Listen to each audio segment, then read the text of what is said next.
speak on creation and evolution, and especially when I do debates, there's always somebody during Q&A time at the university that says, there are contradictions in the Bible. As a brand new Christian, age 16, I went to the Methodist church camp one more time, because I'd been going to the Baptist church, but at the Methodist church camp, where I had been going before, the counselor sat us boys down on the bed and said, hey guys, who are you? You know, how old are you? Where do you live? Etc. And we told him our names. We're all sitting around in the bunks there. And he said, well, my name is, whatever it was, George or something. He said, I'm a student at University of Illinois, and I want you to know I'm a humanist. Well, I didn't know what a humanist was, so I said, does that mean you believe in humans? He said, well, I do believe in humans, but no, that's not what that means. He said, I said, well, do you believe the Bible? He said, well, the Bible's a good book, but it has lots of errors. Now, I had only been saved for a few months. But I was smart enough to know, because my preacher told me, if anybody ever says the Bible's full of errors, hand them your Bible and say, show me one. So I handed him my Bible and says, well, show me one. He said, I'll be glad to. Here's what he showed me. Genesis chapter 1. The Bible says pretty clearly in chapter 1, the earth brought forth grass and herb yielding seed and fruit trees. This happened on the third day. The counselor said, Kent, when did God make the trees? I said, day 3. He said, all right. Verse 20, day 5. Let the waters bring forth abundantly the moving creature that hath life, and fowl that may fly above the earth. He said, Kent, when did God make the birds? I said, day 5. He said, what did he make the birds out of? I said, well, it looks like he made them out of the water. Correct. You know, he made Adam out of the dirt, made Eve out of a rib, made the birds out of the water. That's what it says, okay? Verse 24. Let the earth bring forth the living creature. He said, now Kent, what did God make the creatures out of? I said, he made them out of the earth, he made the birds out of the water, made the animals out of the dirt. And then he made man. He said, that's chapter 1. Now look at chapter 2. And the Lord God formed man of the dust of the ground, and the Lord God planted a garden eastward in Eden, and there he put the man whom he had formed. And the Lord God made grow every tree. He said, wait. I thought the trees were made on day 3, and man on day 6. Here we have the man made and then the trees after man, which is correct. Were the trees made before man or after man? Have you ever been in an argument with somebody and you knew you're losing? You married guys know about that. You just know, I'm losing this argument. Okay, you might as well stop right now, all right? You might as well just quit. Verse 18. The Lord God said, it is not good that the man should be alone. I will make him and help meet for him. And out of the ground the Lord God formed every beast of the field and every fowl of the air. Oh, here we got 2 problems. You got the animals made after man, and you got the birds made after man, and the birds are made out of the ground instead of out of the water. He said, Kent, the Bible's a good book, but it's got lots of contradictions. Just in the first 2 chapters. Did the chapter 1 say the grass, plants, trees made on day 3? Chapter 2 has plants and trees made after man on day 6. Chapter 1 has birds made out of the water on day 5. Chapter 2 has birds made out of the ground on day 6. Chapter 1 has animals made before man. Chapter 2 has animals made after man. He said, the Bible's a good book, but it's not God's Word. I'd only been saved a couple of months, and I was crushed in my faith. It seems to happen to every young Christian. Satan sends somebody along to destroy their faith and get them derailed. Well, that got me, I'll tell you what. The rest of that week at camp, I was a defeated young Christian. Well, I wish I could find that guy today. I can answer his question now, okay? Here's what happened. On the 3rd day, God made the plants, okay, grass, plants, trees. On the 5th day, he made the birds out of the water. On the 6th day, he made the animals, and then he made man, and then he made the garden, and put the man in the garden. Now, all of chapter 2 is describing what happened in the garden only. It's not describing the whole world. God made more trees, and it's only the 2 kinds, the trees that are good for food and the trees that are good to the sight. Beautiful garden. The rest of the world's already full of trees. He's describing what happened in the garden. And then he made 1 more of each animal so that Adam could name them and select a wife. And so while Adam's standing there, up out of the ground is coming 1 more of each animal. Now the rest of the world's already full of animals. This is just for Adam to see God do it and to make a wife, and to create a wife, to select a wife. Up comes a giraffe. He says, giraffe, no thanks. You know, hippopotamus, no thanks. You know, elephant, no thanks. Hamster, no thanks. You know, one by one, Adam names all the animals and rejects them as a wife. And then the Lord says, Adam, go to sleep, son. I've got a surprise for you when you wake up. Put Adam to sleep, took 1 rib, and made the world's first loudspeaker. The world's first woman. Okay, and so this is only describing what's happening in the garden. Now it's interesting if you look at the sequence here. Adam actually saw God create things. Eve never saw that. Suppose God had made Adam last. Satan could walk in and say, "Hey Adam, how do you like this beautiful garden I made?" And Adam would have doubts the rest of his life. "Boy, who really made this? I don't know. I trust you, God, but I don't know." There's no way he could know. Now the fact is, Eve never saw God create anything. So who did Satan go to trick? Eve. The weaker vessel, 1 Timothy says. So that's what happened. There are no contradictions in the Bible. Chapter 1 and chapter 2 are both fine. The Bible says in 1 Timothy, Adam was first formed, then Eve, and Adam was not deceived, but the woman being deceived was in the transgression. Adam knew full well what he was doing. When she walked up and handed him that banana or whatever it was, say it's an apple, I don't know, we don't know, it's a fruit, okay? He said, "Oh, brother, Eve, you blew it." He looked at that and he knew, if I don't become sin for her, God's going to have to kill her. I think Adam, knowing full well what he was doing, voluntarily took that fruit, ate it, and said, "God, whatever you do to her, you got to do it to me too." That's what I think. Just like Jesus Christ voluntarily became sin for us so that he could save us and we could become the bride of Christ. That'll preach. Okay, as a young Christian, I was reading my Bible and came across 2 Chronicles chapter 4. And it says, Solomon made a great sea of 10 cubits from brim to brim, and 5 cubits the height thereof, and a line of 30 cubits did compass it about. I read that, I set my Bible down on my bed, and I said, "Lord, this is wrong.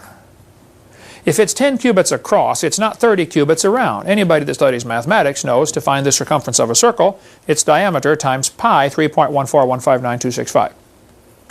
I said it should not be 30 cubits around, it should be 31.415.9 cubits around.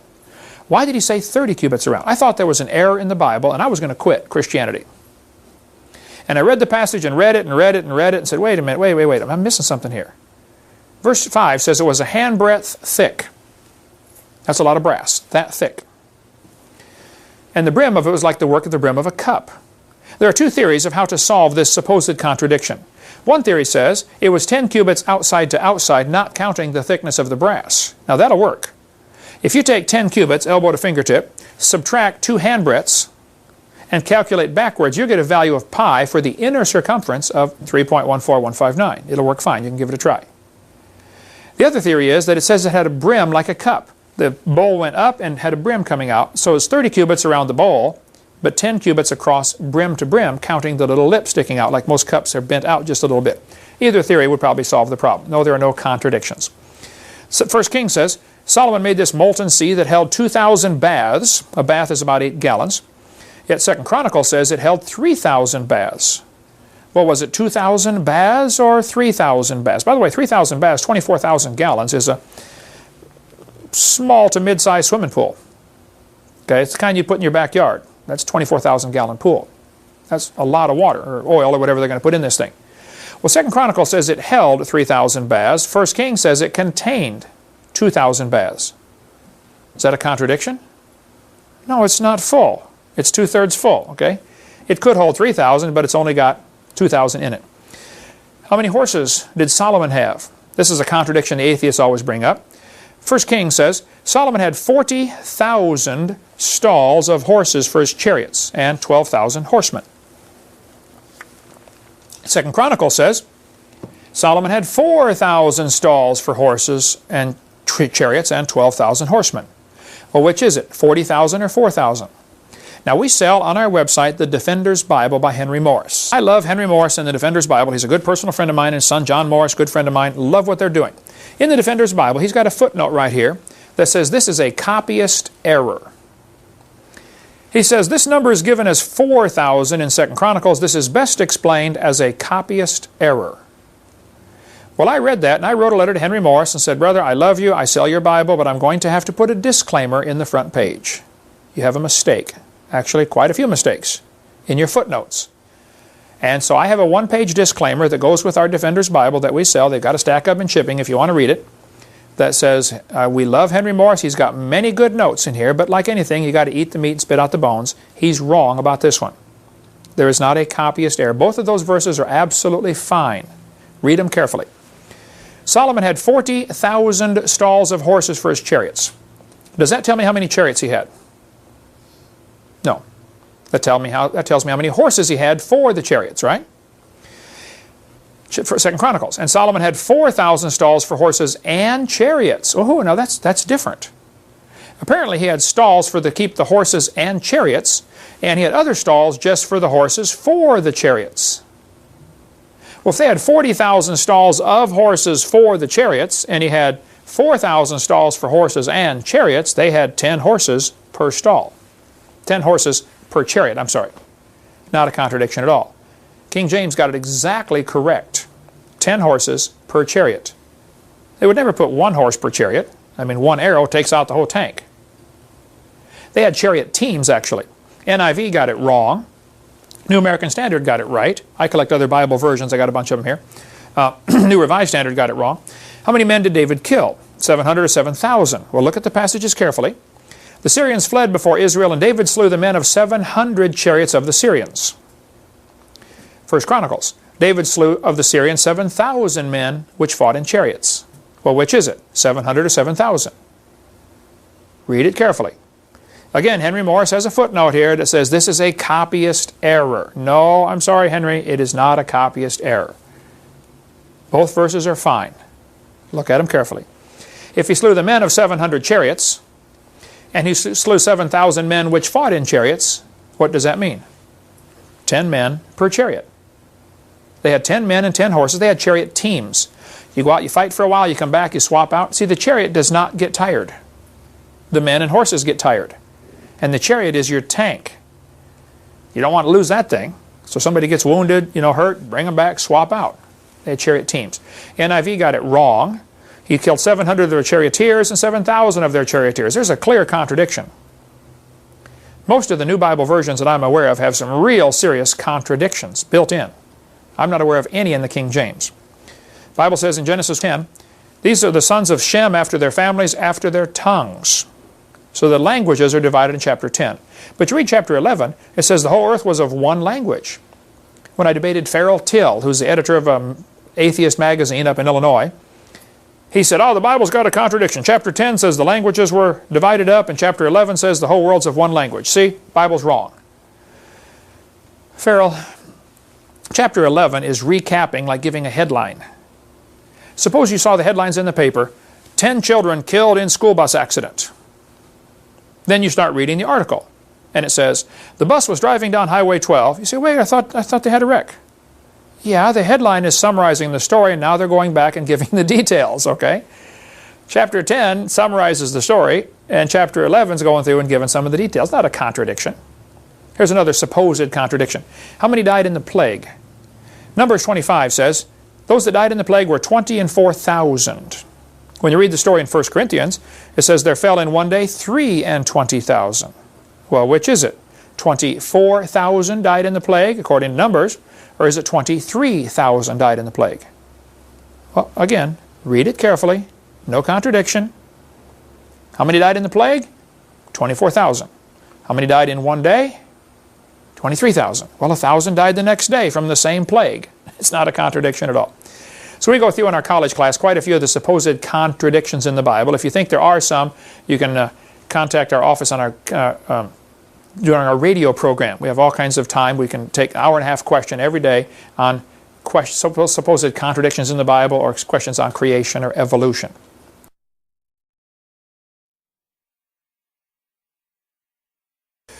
Another contradiction people often ask about is, isn't the word Easter in the King James Bible an error? Didn't they make a mistake here? Every other version of the Bible, and I've got a whole collection of them here on the table, they use the word Passover in Acts chapter 12, verse 4. Look up Acts 12:4, and they say, after Passover. King James says after Easter. Well, let's read the passage and see what the truth is, okay? Now, about that time, Herod the king stretched forth his hands to vex certain of the church, and he killed James, the brother of John, with a sword. And because he saw it pleased the Jews, he proceeded further to take Peter also. Then were the days of unleavened bread. And when he apprehended him, he put him in prison, delivered him to 4 quaternions of soldiers, intending after Easter to bring him forth to the people. Is Easter a mistake? All the other versions say Passover right there. Well, let's go back and study the original Passover. In Exodus chapter 12, the Lord said to Moses, Aaron, he said, this month, talking about April, shall be the beginning of months. It shall be the first month of the year to you. Speak unto all the congregation of Israel, in the 10th day of this month take a lamb. April 10th, you pick out a lamb, keep it up for 4 days. On the 4th day, April 14th, you kill it and you eat it that night. That was the Passover when they were getting ready to go out of Egypt. Okay. And then you put the blood on the 2 side posts and on the top of your door. It says, they shall eat the flesh that night, April 14th. Kill the lamb, put the blood on the door, eat the lamb that night. Verse 11. It's the Lord's Passover. Eat it in haste, have your shoes on, hold your staff in your hand. Jews today still go through this, you know, every year they go through the Passover celebration. Amazing to watch. We did this as a kid. My mom had us do this several times. We loved it, okay? Verse 14. This day shall be unto you a memorial. You shall keep it a feast.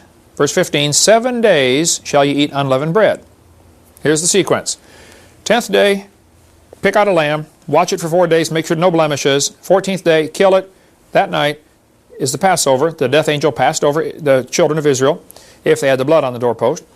Eat it that night. For the next 7 days, you're going to be traveling around, running from Pharaoh, and so you eat unleavened bread. They had their kneading troughs, put the bread in there, but no leaven, wrapped it up, put it on their shoulder, carried it around through the wilderness, and ate unleavened bread for 7 days. That was the 7 days of unleavened bread. And they still today do that to commemorate the great Passover. It reminds them, so for 7 days they eat unleavened bread. Verse 17. You shall observe the feast of unleavened bread. 18. In the first month, in the 14th day of the month at even, ye shall eat unleavened bread until the 21st day of the month at even. Starting the 14th, for the next 7 days till the 21st, eat unleavened bread. Numbers chapter 28. The 14th day of the first month is the Passover. And the 15th day of the month is the feast. 7 days shall unleavened bread be eaten. So here's the sequence of events. The Passover was always at night on April the 14th. For the next 7 days, they ate unleavened bread that always followed the Passover. Now, there was a pagan festival of Ishtar, or Ashtar, or today called Ishtar, Easter. That was a pagan festival that always came near the end of April. And it was so many days after the first full moon, and they had all kinds of formulas to figure out when this day comes. And we still use the same formulas today to calculate when Easter is.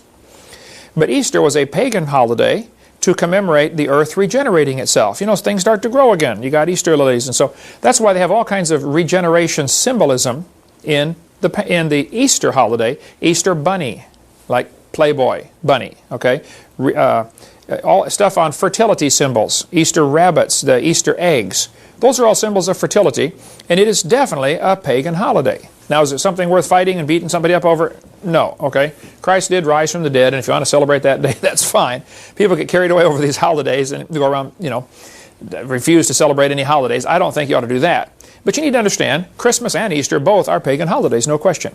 That date, anyway, is. But I don't think it's nothing worth beating somebody up over. So, the feast days are never called Passover anywhere in Scripture. Peter was arrested during the days of unleavened bread. It says so very clearly in Acts 12, which means the Passover was already gone. Has to be. Herod wanted to kill him during his own pagan festival of Easter coming up in a few days. King James is the only version to get it right. Look at Acts 12 now, verse 3. Then were the days of unleavened bread. And when he apprehended him, he put him in prison, delivering to 4 quaternions of soldiers to keep him intending after Easter to bring him forth to the people. King James is the only one that got it right. And we'll cover more on that in a minute. The guy who invented the word Passover is William Tyndale. He made up that word, and he didn't use that word in Acts 12 and in his translation. And we cover more of that in our college class. How did King Saul die? This heretics will say, well, look, it's got a contradiction here in the Bible. In 1 Samuel chapter 31, it says, Saul took a sword and fell on it and killed himself. He committed suicide. He asked the armor bearer, hey, will you kill me? I'm wounded. The guy said, no, I'm scared. And so Saul killed himself. When you read chapter 2, this guy walks up to King David at the camp and says, hey, here's Saul's crown and his jewelry. You know, I killed him. Because he knew David and Saul were enemies. And the Amalekite said, I stood upon him and slew him because I was sure that he could not live after that he was fallen. Well, did he die by suicide or did he die by the Amalekite? There's no contradiction here. He died by suicide, and this guy's lying. He's hoping to get a reward. Hey, David, I killed Saul. Ha ha, give me my reward, please. David's reward was, I'm going to cut off your head, son, okay? So there's all kinds of supposed contradictions in the Bible, and we cover a lot of these in our college classes, or if you can call into our radio program. We'll just cover a couple more because we could spend forever on supposed contradictions. There's a book called The Errors in the King James Bible by Peter Ruckman. It used to be called Problem Texts. It's basically the same book with a different cover on it. But in here, he covers 500 of the supposed contradictions in the Bible. We've got about 90 pages of data on supposed contradictions in our website, on our downloadable section, on articles about contradictions. Here's one atheists always get to me. They'll say, was Jonah swallowed by a whale or a fish? If you read Jonah chapter 1, it says, the Lord prepared a great fish to swallow up Jonah, and he was 3 days and 3 nights in the fish's belly. Okay? Verse 2, chapter 2, verse 1. He was in the fish's belly. But when you read the story in Matthew chapter 12, it says Jonah was 3 days and 3 nights in the whale's belly. And the atheist will say, aha, see, the Bible's wrong. A fish is not, a whale's not a fish. Ha, ha, ha. Well, in our modern 21st century classification system, a whale is not a fish. But in the biblical classification system, a whale is a fish. If it swims in the water, a dolphin is a fish in biblical classification system. So you can't take, Carolus Linnaeus's classification system in the last 200 years and superimpose that on the Bible and call the Bible wrong. No, it's a whale and a fish are the same thing in biblical classification. And we could talk about some of the little minor stuff. There's about 500 passages that people commonly say are mistakes in the Bible. And all of them are covered in Ruckman's book. He's a little rude, crude, and unnecessarily mean about it, but he's right, okay? His logic is really good. This one, the atheists love coming up with this one. They'll say, well, do insects have 4 feet? And I say, no. Well, sort of. Because I know where they're headed with that one. In Leviticus chapter 11, it says, these may ye eat of every flying, creeping thing, the locust, the beetle, the grasshopper, but other flying, living things, which have 4 feet, shall be an abomination unto you. They'll say, see, insects have 6 legs. Everybody knows that. Moses must have been stupid, or there's a contradiction in the Bible. Well, I'm sure Moses saw plenty of insects during his life, and he knew about the 6 legs. Why did he say 4 feet? Well, insects do have 6 legs, according to our way of thinking. We have a model here of a giant, this is a giant mosquito, okay? Somebody made for us out of copper pipe. And they say, see, it's got 6 legs. Well, sort of. Spiders, do they have 8 legs? Well, we better be cautious here how we define this. If you look at the Bible carefully, you'll see in the book of Proverbs, chapter 30, it says, the spider taketh hold with her hands. Could it be that 4 of them, which point backwards, are considered feet, and the 4 that point forward are considered hands? Just because we consider them all 8 legs doesn't mean the spider considers them 8 legs. If a spider is going to do something like, maneuver things around, it's going to use its hands. How about the mosquito? Does he have 6 legs or 4 legs and 2 hands? Just because he happens to walk on all 6 of them doesn't mean they're all legs. I don't think there's a contradiction in the Bible.